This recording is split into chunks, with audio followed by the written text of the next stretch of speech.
Hello, good evening. It's 5 o'clock and it's time for another live stream, and apologies for the last couple of weeks. I've been messing around this PC like there's been no tomorrow. I did set the thing up a bit early today just to check everything was working and okay, so that's why we've been kind of technically live for about 10 minutes I think, or thereabouts, but it was just to check that the stream was all okay. So it's a good evening to Zachary, to Heiko, and to Lara. Hello there, welcome to the stream, and hopefully we've got things sorted now. So let's get things set up and going. We're going to start off with that Scotrail 170, and this is the new Leven branch that came out during the week. And the extension, I think it adds about 5.5 miles or something to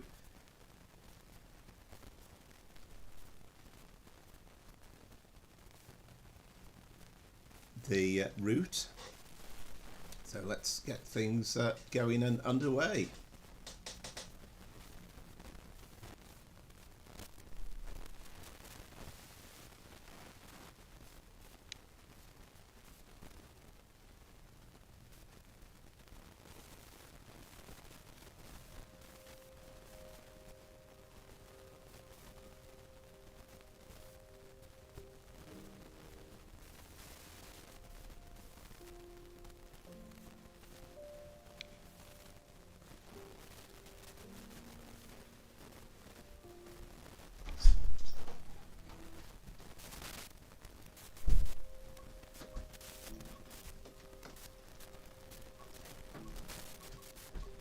We are on the 5-circle route, and we're going to take the full journey from Leven to Edinburgh Waverley in a class 170. Be good when we do it in a 158 actually. That's hopefully something that'll come in fairly soon from Dovetail Games, and possibly with those people who create mods on the console, on the PC as well. So there's quite a few services that do go from Leven to Edinburgh Waverley. We'll do this one, I think, the 1314. Let's try that one. Howdy to Ron as well. So good to see some people watching and looking on early on.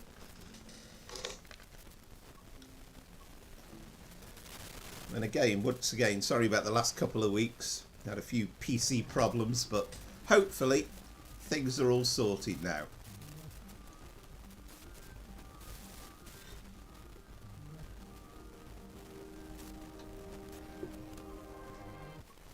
Still been messing about with it today, actually, the PC, so didn't get the chance to do an intro today.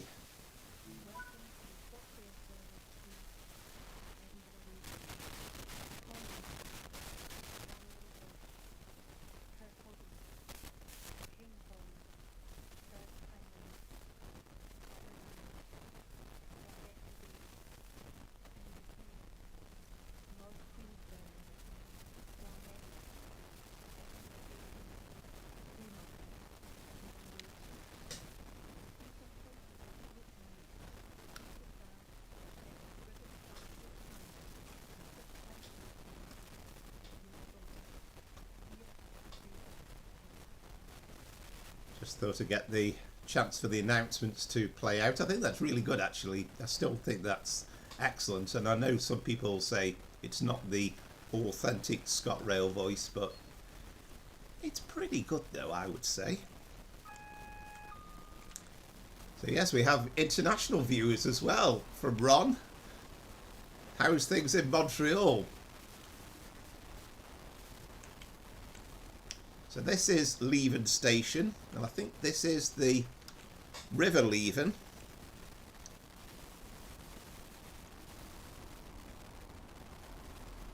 So, I mean, there's one or two quirks, really. I mean, you would expect probably the train would go up to the buffer stop, not be halfway down the platform, but